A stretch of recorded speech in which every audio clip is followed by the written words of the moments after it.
दोस्तों, Indian renewable energy development agency limited यानी IRDA की बात करें तो स्टॉक के अंदर आज भी काफ़ी बड़ी गिरावट हुई है। स्टॉक काफ़ी नीचे आ गया है। क्या इस लेवल पे खरीदारी का मौका बनता है या फिर यहाँ से इस स्टॉक से निकलने की संभावना बनने लगी है?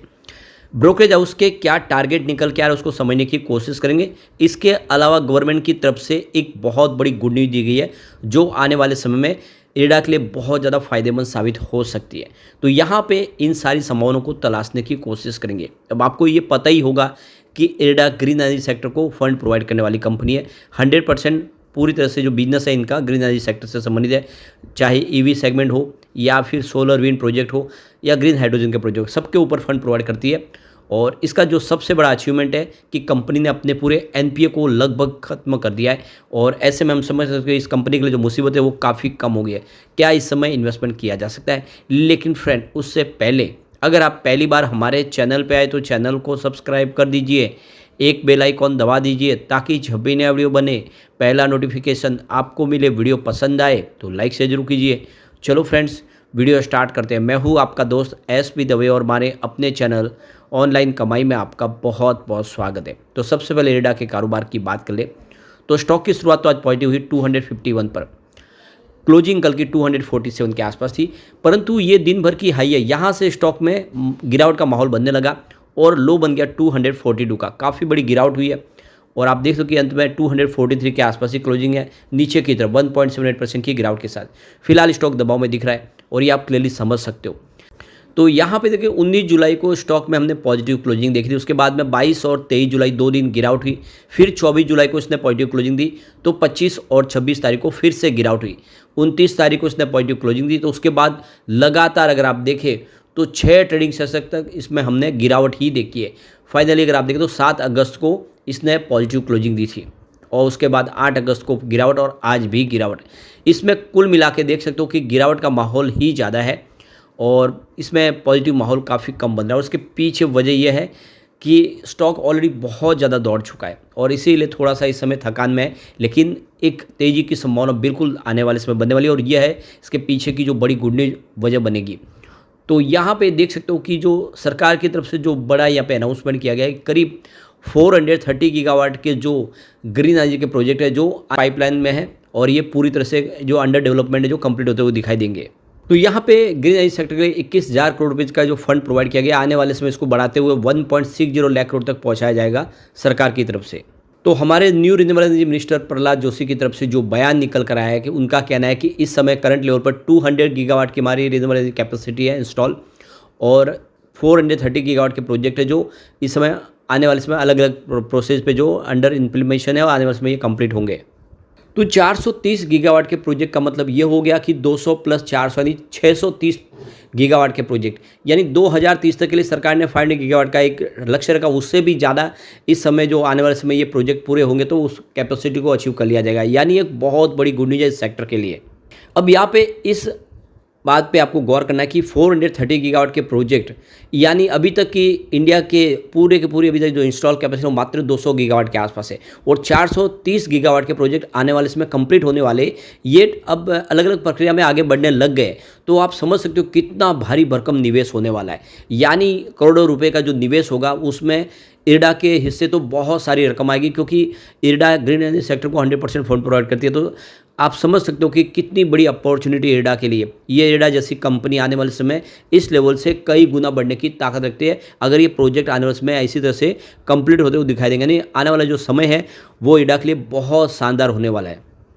यहाँ पे हमारे रिन्यूएबल एनर्जी मिनिस्टर की तरफ से जो कहा गया है कि 2014 के पहले ग्रीन एनर्जी सेक्टर के लिए 6,000 करोड़ का फंड प्रोवाइड किया जाता था, वो अब बढ़ के 36,950 करोड़ तक पहुंच गया है, यानी 5 फोल्ड इंक्रीज किया है सरकार ने।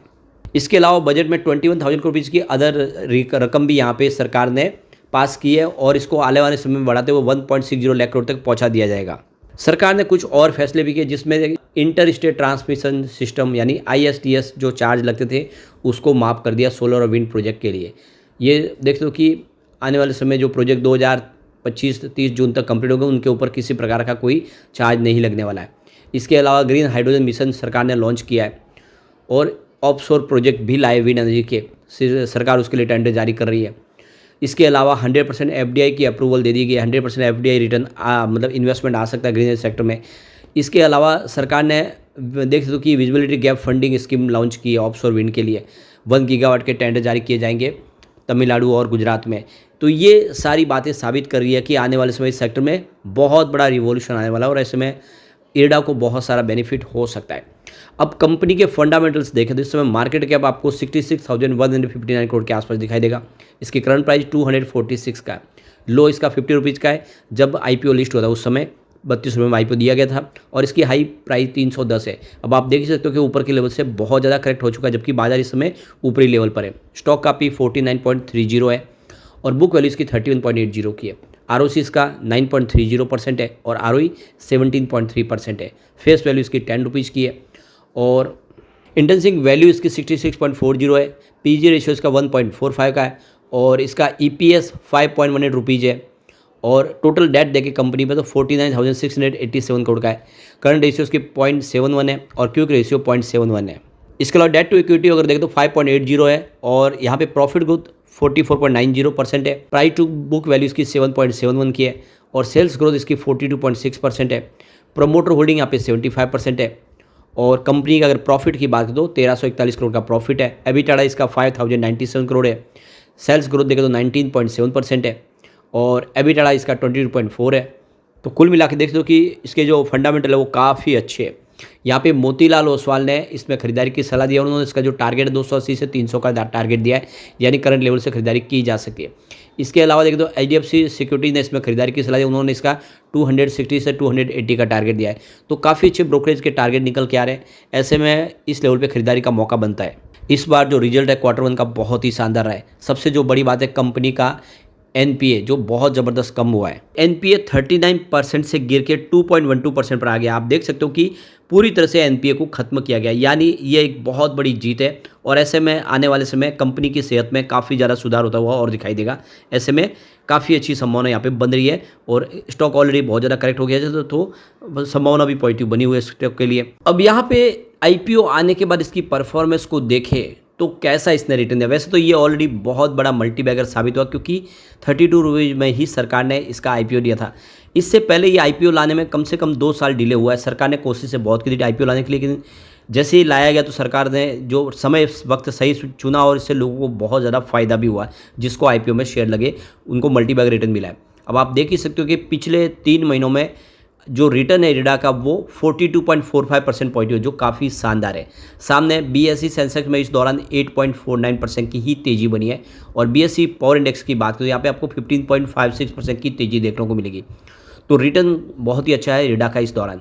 लेकिन पिछले 1 महीने में देखो तो इरडा में 1.19% की गिरावट हो चुकी है। इस दौरान बीएसई सेंसेक्स में 0.32% की गिरावट है, लेकिन बीएसई पावर इंडेक्स 2.87% दौड़ा है। तो पिछले 1 महीने में लूजर आपको इरडा ही दिखाई देगा। लेकिन ईयर टू डेट के हिसाब से जो इसका रिटर्न है वो 136% का ज़बरदस्त आपको दिखाई देगा, जबकि सामने बीएसई सेंसेक्स में मात्र 10% की तेज़ी बनी है और पावर इंडेक्स में 42% की तेज़ी। ओवरऑल इसका प्रदर्शन बहुत अच्छा है। ऐसे में ये स्टॉक वाकई में गोल्ड है। लेकिन फ्रेंड, कोई भी इन्वेस्टमेंट करने से पहले अपने फाइनेंशियल एडवाइजर से बड़े ले ले या अपना खुद का रिसर्च करें, क्योंकि मैंने वीडियो आपके एजुकेशनल पर्पज़ के लिए ही बनाया। वीडियो पसंद आए तो लाइक से जरूर कीजिए और चैनल को सब्सक्राइब कर दीजिए। Thank you friends.